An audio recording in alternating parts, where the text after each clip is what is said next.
And then the other thing was, I'm not sure if you guys remember a show called The Greatest American Hero. The theme song was, believe it or not, I'm walking on air. I never. Who was the actor that was in that? Something Cat? Jim Cat? No, not Jim Cat. Jim Cat, I think, was a sports announcer. Welcome, ladies and gentlemen, to Grande Bouffe. The Big Feast. With myself, Cole Smithey, and my co-host, Mike Lacy. As always, we are here to copiously consume international politics and culture through the prism of a single film and a different craft beer each week. And on this week's episode, we are honored to have Mr. Jack Rico, the editor-in-chief of ShowbizCafe.com and the host of the highly relevant podcast. Hallelujah. Welcome, Jack. It's great to see you, man. Hey, great to be here. Thank you for inviting me. And by the way, this studio of yours looks a lot like an apartment, and that's how amazing the studio is. So we just want you to feel comfortable. I feel like I'm in a living room. You're just at someone's house. I feel like I'm at someone's house. It's like watch what happens live. And my movie's being played on a projection screen that's like the wall, and it's incredible. It is a pretty dope screen for a house. I think that's how I know I'm dreaming and not really in a studio, is there's a really awesome screen playing the movie right now. I mean, this could easily be the room of academic professor intellectual from Columbia University that had just gotten home from hanging out with his girlfriend. It's like perfectly New York placed, right? The books on the floor, the guitar and music, a part of the background. You're making me feel very cultured because my bookshelf recently broke and I just have a pile of books. And I'm like, you know what? It's a good look. It took me forever to wise up to getting the projector paint. There's this special paint that you get with it. Has like the little sparkly stuff so that you get the better resolution off of it. But you can only paint it from left to right. It's a 5-hour process. It's such a pain. Yeah, it's $150. 5-hour process? For a gallon of this stuff. Left to right. Yeah, you only can do it in one direction. What if you watch a movie in Hebrew? You're fucked, or man. Mandarin Chinese, right? You gotta read backwards. You're screwed. So but I finally got my act together and I painted the wall so that it has the right screen paint on it, and it did end up making a huge difference. But the picture looks like it's Blu-ray quality, man. Yeah, we're watching a Netflix streaming Waking Life, because that is the film that Mr. Rico has generously chosen for us to discuss, and I'm very pleased that you picked this movie. I was telling Mike before you got here that I remember seeing this movie down at a cinema at 62nd in York on a Friday night. There was one other person in the screening. There was only one other guy. And I got out at about midnight, and I felt like I was just tripping balls. I walked home, and this movie had completely altered my physiology. You know what? I'm so glad you described like that, because that is the same exact reaction that I had. I'll tell you the story of how I came up with Waking Life, and the reason I chose it for this podcast. About 15 years ago, the movie came out in 2001. It's directed by Richard Linklater, and the story, Waking Life, is about a young boy, a young kid, teenager or so, early 20s maybe, who wakes up in a lucid dream. And this journey that he has with the lucid dream goes from scene to scene, speaking with or exploring subjects of philosophy, death, society, aging, love, science, etc. And I was in my girlfriend's house at the time, and I couldn't sleep. So I woke up, and I said, you know what? Let me watch some TV. Maybe that'll put me to sleep. And it was 3 a.m. Turn on HBO, and there's this movie, Waking Life. Instead of me falling asleep, I was up till 5 a.m. watching this film.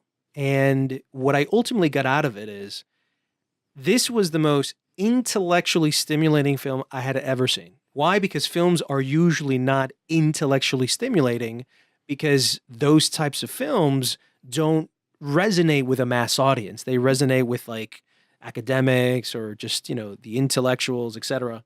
And it's a movie that for me served an immense emotional purpose, because I was searching for myself around that time. I was lost. I didn't know where I wanted to go. I didn't know what I was at the moment. I had really no comprehension of my past. I wanted to forget it. And this movie somehow was talking about the subject of ontology, which is the nature of being.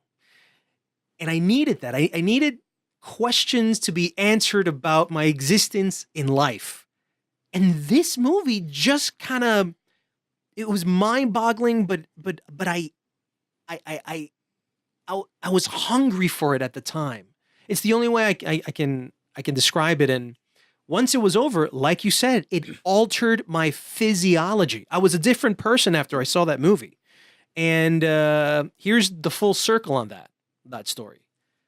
About 4 or 5 years ago, I went to a party to go see a movie. I forgot what movie studio had invited me, but it was for a movie called Bernie's. I believe that was the name of the film. It was with Jack Black, and it was directed by Richard Linklater. Yeah, Bernie. Yeah. Bernie. Dark, twisted film. I see Richard Linklater at the party. Nice. So the first thing I did was like, Rich, I just wanted to talk to you. I want to ask you one question. It's about Waking Life. It's my favorite of all your films. By the way, Boyhood had not come out yet. Uh-huh. And dude, the dude he says, you know what? I get that a lot. Yeah. So it seems like it's now become a cult movie, where it's just these very few people who know it. You already told me about your Mike. Did you see Waking Life before, or? There's like a subtitle for me of this podcast, which is movies that I pretend to have seen. and so often people were like, you seem like you'd fucking love Waking Life. Yeah. Like that's your thing. And at some point I was like, yeah, I saw it. Yeah. And it wasn't until you picked it for this that I've actually seen it. And I'm grateful to you for that because I'm very glad to have seen it. So what did you think? How did you react to it?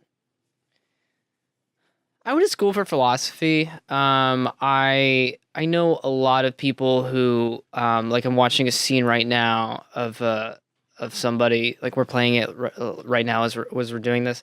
And there's a young man sort of like spouting, and people like spout in this movie, and they have this energy to them that comes from a very deep place of passion. And and I've come to know a lot of people like that in my life, and a little less so lately. And so it was a bit nostalgic to me, really, to be around people who can just rattle off this extremely intense view of what is real and what's important. And I relate a lot to this day to the main character, who for the most part, less so towards the end of this film, is like, yeah, okay. Yeah, and trying to fit all of these together because they're not congruous. Like right now, actually, it's another scene. This is the Alex Jones. Yeah, a lot of people forget that Alex Jones, one of the more controversial people in politics right now, at least in media, helped elect our president. He helped along with Rush Limbaugh and everybody else, and he was in this film. I had no idea. It wasn't until later that I made that connection. And that's an interesting thing to me. I'll kick it back to you guys, but what I find this movie resonates with me a lot with is people with a lot of passion can entrance you and they get you excited and they wake you up to things. And I don't want to be too like hippy dippy, but like people operate on like different kind of frequencies. Absolutely. And I'm one of those people that likes to be stimulated on as many of them as I can. And the thing that's important to remember is even people with kind of maybe like hateful or like fucked up points of view also resonate with you. So like Alex Jones in this, I think he belongs in this movie given who he right. who he becomes and stuff. He's not so different than the guy who's talking to you about lucid states or someone who's talking about like the wonders of aging and how much more time you have. Like these are all sort of chords that are struck and like the harmony of being. Exactly. It's a great, description of it. By the way, it's also a companion piece to Slacker. There in its construction and Linklater's exploratory approach, because he's obviously there. These are people that he has come in contact with. A lot of the people seem like they're the professors maybe that he had in college or close friends. And so to me, this movie is a more sophisticated film than Slacker, but it has that same creative intent where he is, like you were saying, he's searching. And so this movie really has that vibe of searching that Slacker had. And Slacker introduced these very unconventional characters who would be, I guess, called quirky. Mm-hmm. And in this movie, intellectual sits in for quirky. I agree. You know, there's another movie. One of the features of this film was an animation technology they had used. It was pretty new at the time. It was a form of rotoscoping.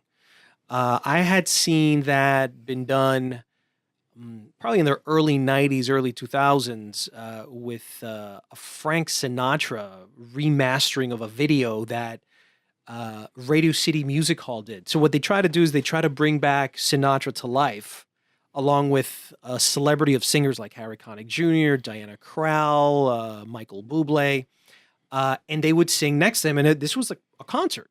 So they used rotoscoping for a lot of that, but this is the first time they had used it independently in an animated film in cinema. Years later, Linklater loved the technology so much that he ended up directing a film called Scanner Darkly with Keanu Reeves and Robert Downey Jr. way pre-Iron Man. And it's still in like the dark ages of dark Downey ages Jr. of Robert Downey Jr. I saw Scanner Darkly in Cannes at its premiere. And it was a really exciting film. Yeah, what was the reaction of the crowd? People loved it. Of course, people loved that movie. See, Europeans... the energy in that movie. You know, you talk about the energy. I like how the background, a lot of times in this movie, the background is shifting. It's shaky, right? So you really have that sense of this dream, this otherworldly experience. It's a psychedelic kind of experience watching this movie and also watching Scanner Darkly, which the Philip K. Dick source material is perfectly suited for. Now, I'm not promoting alcohol or drugs, but if you drink alcohol and do drugs, this is the perfect film for you to watch. It's a trippy fucking film, man. That's a good segue, Jack. Thanks. I think you set us up perfectly to talk about what we're drinking. I was dying to know. I still need to know. Explain to me. We're drinking. How did you pick this craft of beer? So we're drinking the Delirium Tremens, which is a fairly well-known Belgian ale from the. I'm going to say this perfectly. The Huyge. I believe Huyghg. They've been around. They're a pretty new brewery. They're around since 1654, and this isn't as hard to find as some of the other beers that we drink, but it's an 8.5. It's a Belgian from it says Melle / Ghent. So I don't know how you're from both those places, but they figured it out. Anyway, the Delirium Tremens it's maybe tastes great, by the way. Equally appropriate for like a Hunter S. Thompson movie, because I think it's what you get in like the deep bouts of extreme 30s prohibition alcoholism. I love the pink elephants on the So you remember the Winnie the Pooh thing with the pink elephants? Like that is actually a depiction of the Delirium Tremens. Like that's a dark Disney thing, which is I think it's the expression would be that you start seeing pink elephants when you've really gone off the deep end. But I thought it was appropriate because of the trippiness of this film. Like, to just look up the screen right now, there is an ape which is playing a documentary that seems to be about punk rock, and then the ape starts voicing over. And he's wearing a lab coat. He's wearing a lab coat. The monkey's wearing a lab coat. And now he's narrating the film. The guy running down the hill. Yes, I love this movie. Every time, anytime somebody asks me, "Hey Jack, so what is your top 5 films of all time?" You know, I shift. Obviously, everybody shifts. Sure. But let's hear them. What are they? On many occasions, let's hear all 5. What do you got? Many occasions, Waking Life has been my number 1 film. Well, listen, I stopped asking what are your top best, because Okay, well, Best is very subjective. But favorite films. Okay, let's just get let's just get, for the moment, your top 3 faves. Okay. Favorites, meaning movies that have somehow altered my life. Or at that time, I saw it and it brought me into cinema like no other movie ever did, right? Mm-hmm. Number 1, Waking Life, as I just explained. Mm-hmm. Number 2, Superman, the Richard Donner original film. Why? I was about 8 years old. Had never been to a movie theater, and I sat down, and here we go. Seeing a man fly through the air. When you're a child, that's the only shit you fucking dream about. Yeah. Flying through the air. Relevant. And then all of us. That's highly relevant now available on iTunes. Highly relevant. There could be a podcast called The Highly Relevant Podcast. Yeah, mine. With Jack Rico. And to see that, I just said, this is my dream come true. And it forever cemented a joy for film. And then later in life, I saw Gus Van Sant's Good Will Hunting. Oh, we were just talking about that movie. This was a movie that, for me, it captured so many things, man. Number 1, it was the first time I connected with Matt Damon and Ben Affleck. They were the strugglers. They were the outsiders. They were the disenfranchised. They were the marginalized, the ones that nobody wanted. You know, how many times did they get rejected? And then they said, we're going to do this ourselves. And there's some sort of entrepreneurs to a certain extent. Absolutely. Where they decided that we're going to go at it on our own. And, fuck corporate, and we're going to do it our way. They wrote their own script. Kevin Smith helped out. That's another great story. And I loved him because of Clerks. And when they finally created the film, I said, I always wanted to be some mathematical prodigy. It's something because I was so bad at math. I kept on failing at math so much. I know that feeling. I know that experience. In him, I saw this altered version of who I always wanted to be. Yeah, sure. Plus, the guy was a good-looking, handsome man. But he was also from the streets. You like apples? And you like them apples? You like them apples, right? And it's so hard not to want to speak like a Southie from Boston. Oh, yeah. And the pace and the flow, it was a magical movie, and it was one of the great movies that made Robin Williams change the course of his career. Yeah, ultimately, sure. right? Absolutely. He became a dramatic actor after that. He won the Oscar. I mean, that's how talented Robin was. And, rest in peace. I can't believe he committed suicide. Yeah. Because the man was full of so many. He could have done anything. Yeah. Well, imagine another 20 years of Robin Williams. After he died, he was in a lot of pain. He had a lot of medical issues. Was that it? Yeah. He was in a lot of pain, and also, yeah, he had a lot of problems. Yeah. When he died, there's like infinite news shows and radio shows that were kind of doing retrospectives, but I think the number one clip that I heard was him from Good Will Hunting talking about his wife who farted when she was asleep, and which is such a funny and human and just like heartbreaking sequence. Like he's really out of this world. That was Robin Williams, always finding. I interviewed him once, and he loved Spanish. He loved the way it sounded, so he kept on speaking Spanish, even though he didn't know what he was saying. But he was a larger than life personality, uses his hands a lot, and there's never a question that is answered seriously. Every question was answered as a larger than life, answer, and it was always a memorable answer. And those are the great things. I remember when I saw him in Mork and Mindy. I love that show, man. Yeah, I love that show. Everybody loved that show. Yeah, Mork and Mindy. Yeah. I wish they would do more reruns. Yeah. With that, because it's a lost gem. There's a scene playing right now, and it's one of my favorite scenes in the whole movie, where it's a bartender. You know who that is, right? Who is that? The bartender. Cameron Crowe. Get out. There you go. Yeah, of course. Cameron Crowe. Almost Famous. So Cameron Crowe's playing the bartender, and then he's got this old codger who's telling stories out of school about how he shot somebody at a gas station. And so he's imagining himself as an Arnold Schwarzenegger type with the big Bowie knife and the whole bit. And we see that transformation of how he sees himself, where he all of a sudden he's topless and he's all buffed out. But both of these guys share a love for firearms, and that plays out in a very tragic way. And I love the breezy inflection that Linklater uses to set up the sequence. And so when the violence occurs, we're really shocked by it. But because it's in this dream, the whole movie is in this dream state, we're able to just move on from it and go on to the next thing. And that's one of the things that I really love about this movie is how random Linklater is in the way he connects it. Because when I saw it again, there were so many things that I didn't remember at all.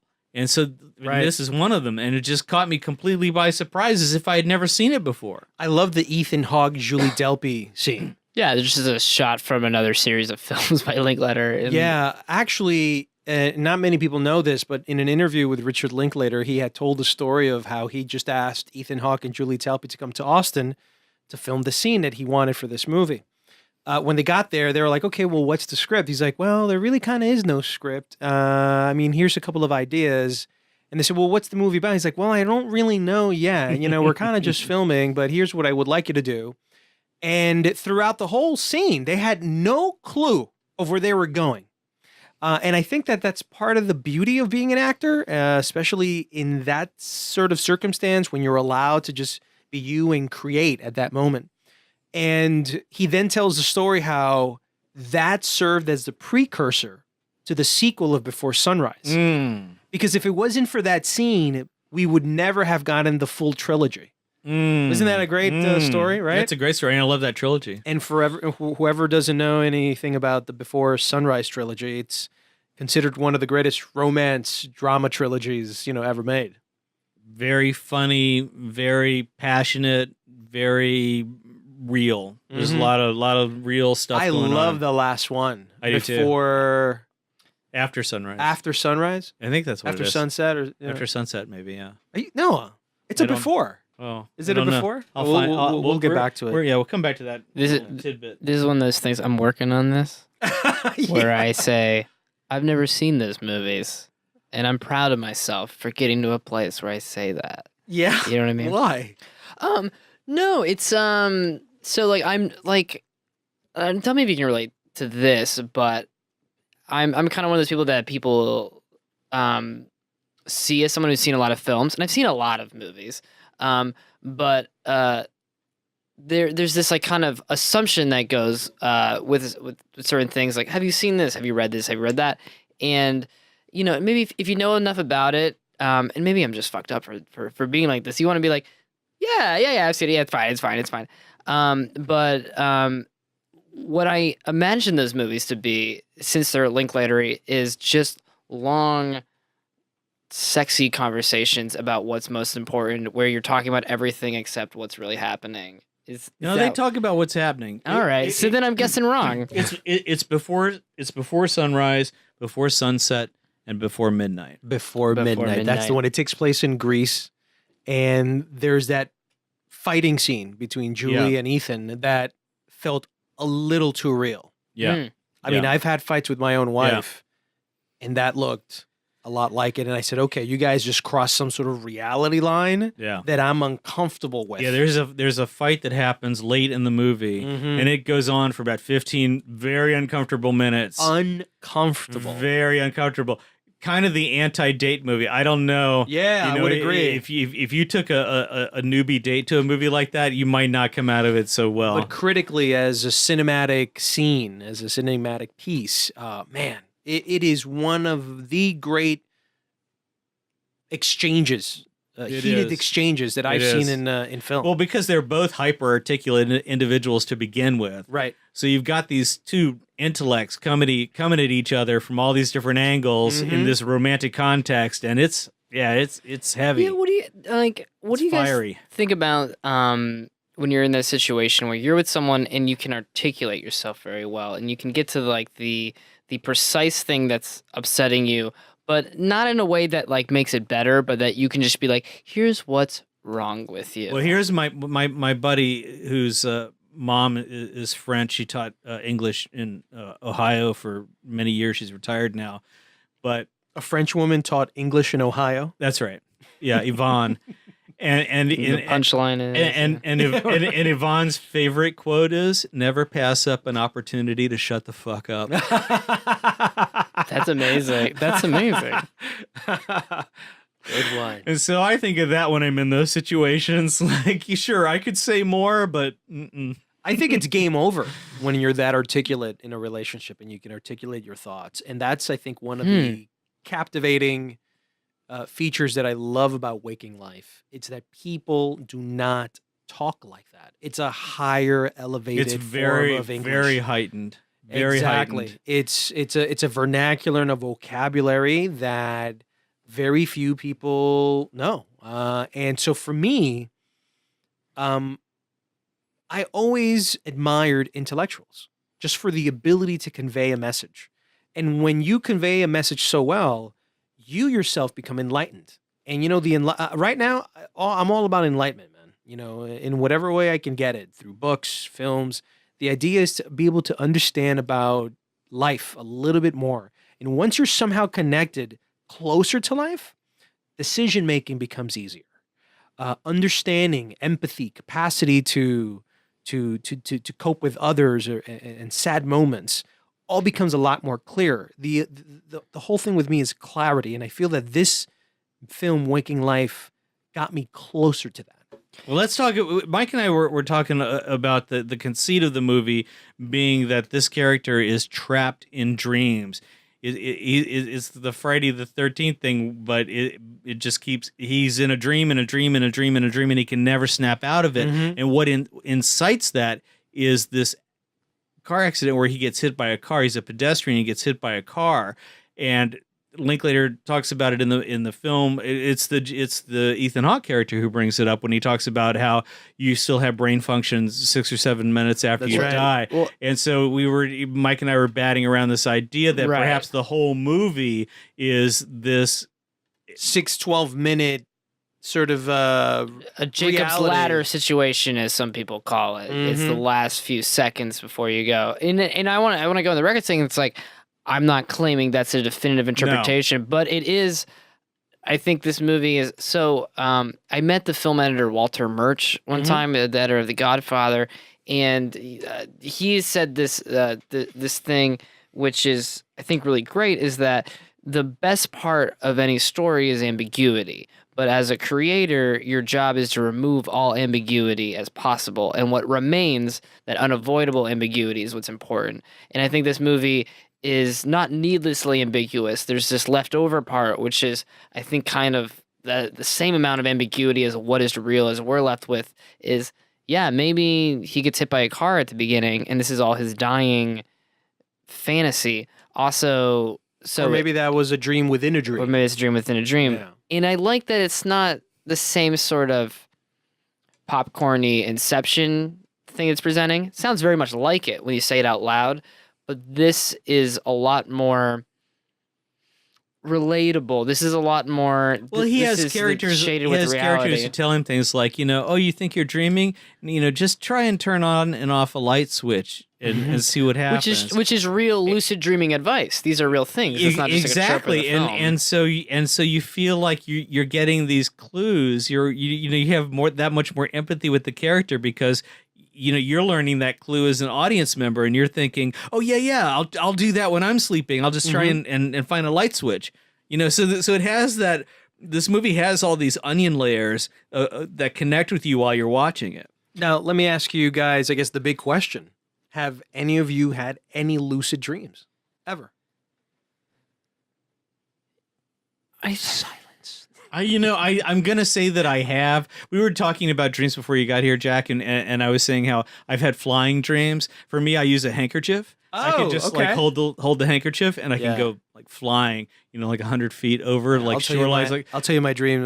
What about you, man? Dreams are complicated for me because normally what I do in dreams is in real time do very mundane things. Like I think my waking thoughts are weird enough, and when I'm dreaming, I'm like switching banks. And I do in real time all of the steps that you would take to switch a bank because there's a lot of them.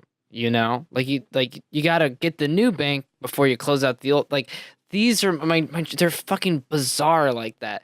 So, but I'm just kind of bitching about my dreams right there. But in general, it's like I've learned these tricks from people, and I've met people not quite as intense as these guys that we're in this scene right now. This kind of the leather jacket wearing, like, lucid dream sort of drug dealer.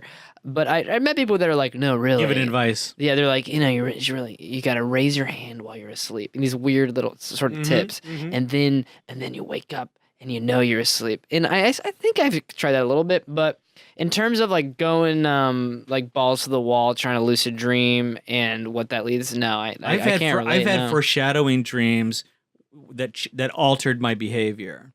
I had one when I was living in San Diego, and I met these two guys. I was playing in a rock and roll band in San Diego, and these guys they said they wanted to come over and jam.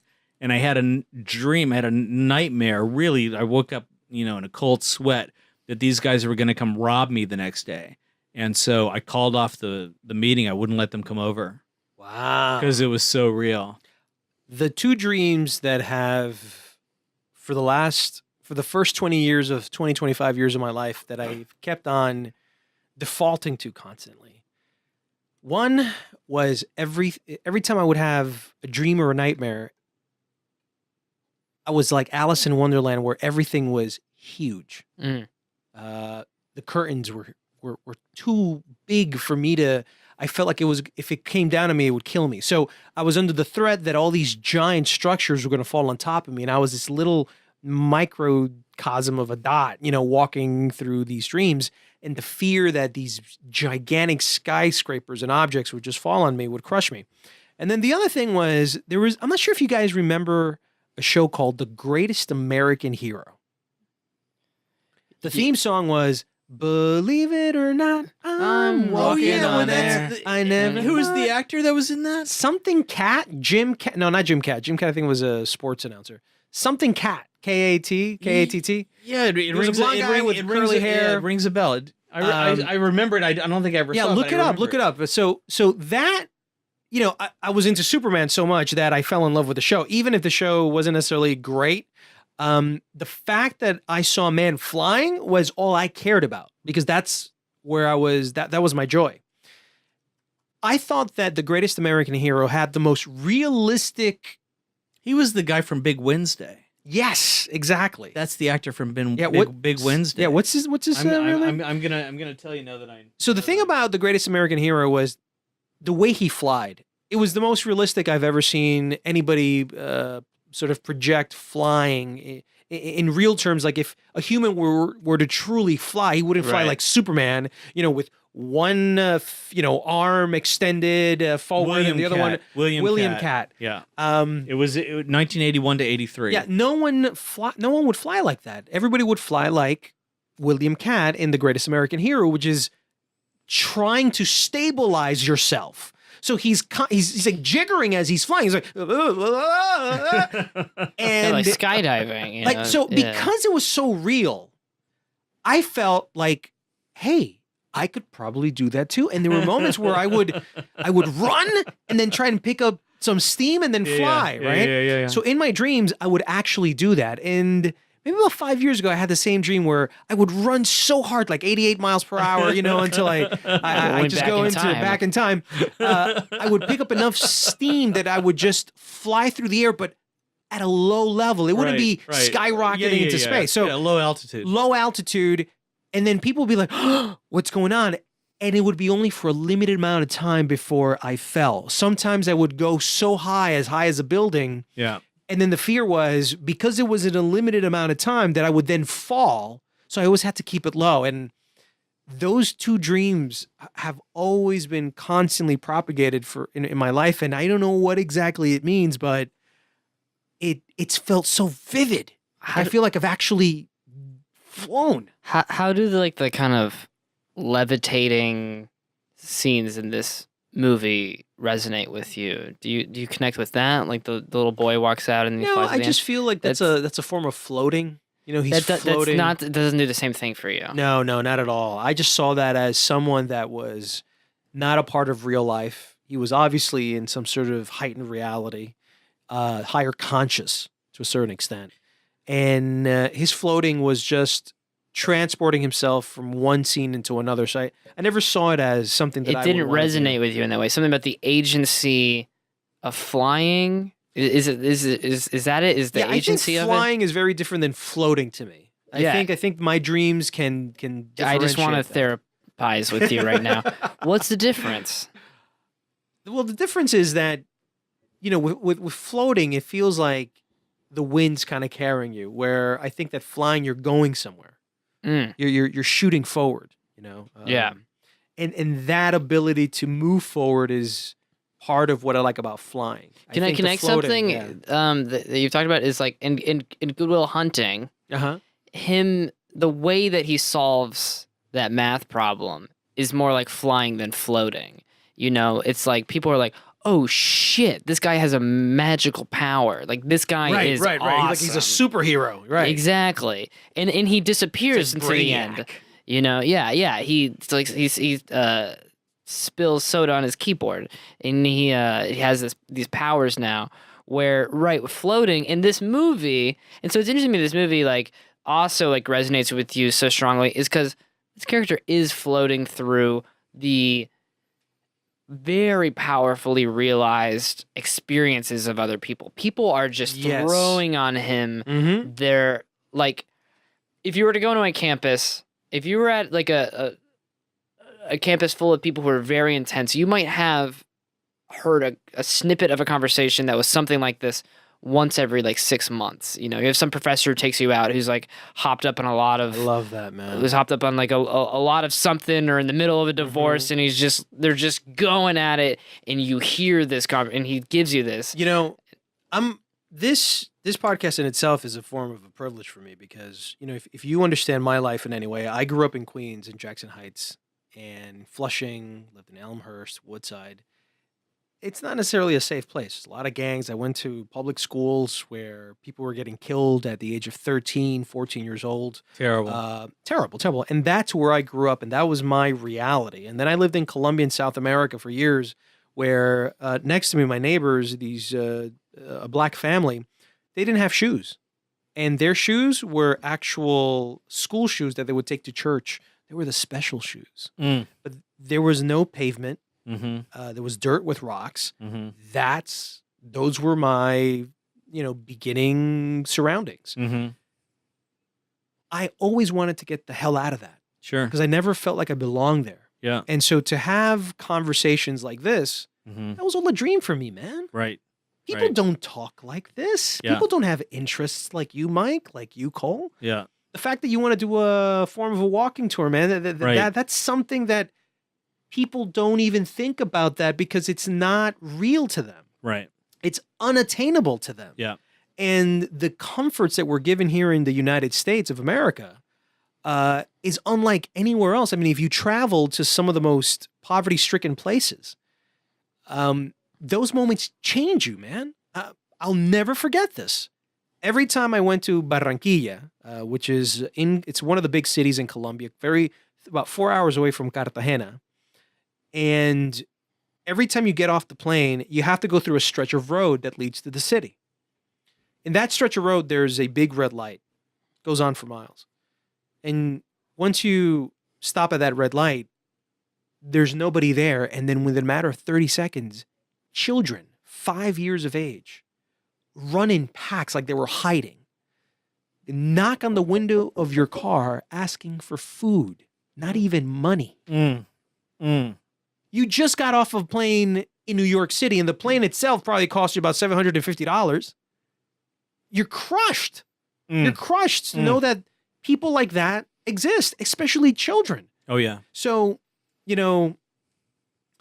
I think that this movie, at the end of the day, what it taps into is a world that I always wanted to escape to when I was a child. I mean, if you want to talk therapy for a second, self-analysis.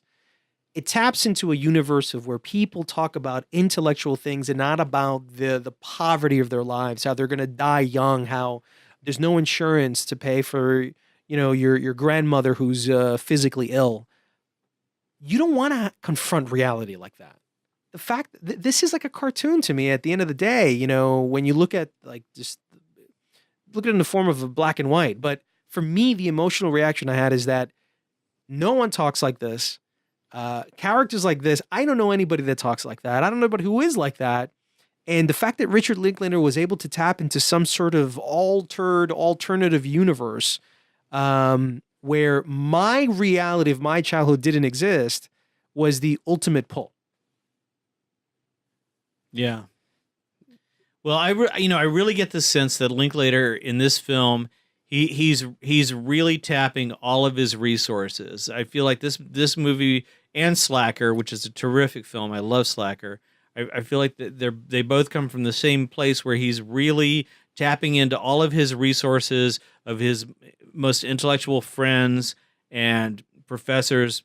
In this movie, Slacker, it's not so intellectual, but this movie, he's really going for it. And he's trying to, he wants to engage in these discussions about metaphysics and about ontology and about philosophy and about philosophy and about life and the meaning of life, and address it in a very curious way. He's got that, and innovative, and yeah. Do you guys know any other movie that rivals this, that is in the same genre, the same vibe and feel of it? So like explicitly discussing philosophy. Well, something that's really in a dream state. I think that this movie is unique. It is unique. I think that it's the only movie that I haven't seen a movie like this. I haven't either, and I think that one of the beautiful things about it is that Linklater so inventively uses cinema for the very thing that cinema is most adaptable to, which is the imagination, because it really fires your imagination in just 6 ways at once. Every minute of the movie, you're so invigorated with visual and intellectual stimulus. It's a super fun movie. If I can comment on what you were saying about feeling so detached from a world of people who would discuss things like this, it makes me think of this quote that like always troubled me since I heard it, but I also like made a certain amount of sense, but I've grappled with it. It's from Aristotle. It's that philosophy requires leisure, and that is true. Right. And I've had this from myself. Embracing boredom. Well, but also, by the way, that's like a new thing. There's been a lot of articles where a lot of corporate executives and corporate consulting companies have said it is extremely important, monumentally important for you to be bored. Yeah. Because it allows you to get to a very static, very relaxed state where nothing is going on and you somehow recharge for the work ahead. Yeah. Yeah. Yeah, and I found that like losing certain stability in your life makes it harder to think like this, to have for your mind to naturally go to these places. And there's something that you want everyone to experience, this like raw questions about reality. But when you're thinking about food, when you're thinking about where your rent is going to come from, you can't you can't prioritize that, and you shouldn't. But it's also because you'll die. And I've known people who like at their own expense are asking about like the big questions in life, and I'm like, yo, you gotta find some place to live because it's winter and it's gonna get very cold. But it's existentialism and worrying about life and these anxieties about am I asleep or not is very intense, and it's very upsetting, and it is a anxiety that like I wish upon everybody, because it comes from a place when you have a certain amount of stability that you can worry about the deeper, bigger things. Absolutely. I think so. Well, on that note, I think we should draw it to a close, but I really want to thank Mr. Jack Rico for joining us on this podcast and thank you. Bringing this terrific film for us to watch again, and for our listeners, hopefully, if you haven't seen this movie, you should definitely check it out, and if you have, you should definitely check it out again. So thanks everybody for listening. Please be sure to visit colesmithy.com, where you can contribute to Le Grande Bouffe, The Big Feast through Patreon, and where you can find all of our archived podcasts. And of course, where we have nice little photos. There'll be a cool little photo of us with Mr. Rico. And let's remind us where you can find Jack online. Yeah. Yes, you can find me. Well, I have a website called showbizcafe.com. We're a U.S. Latino website.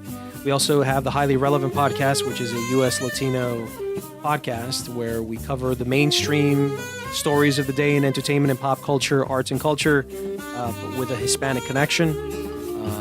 And I'm on Twitter at Jack Rico Official, Facebook. You know, I'm on way too many social media sites for myself. I can't even go through all of them.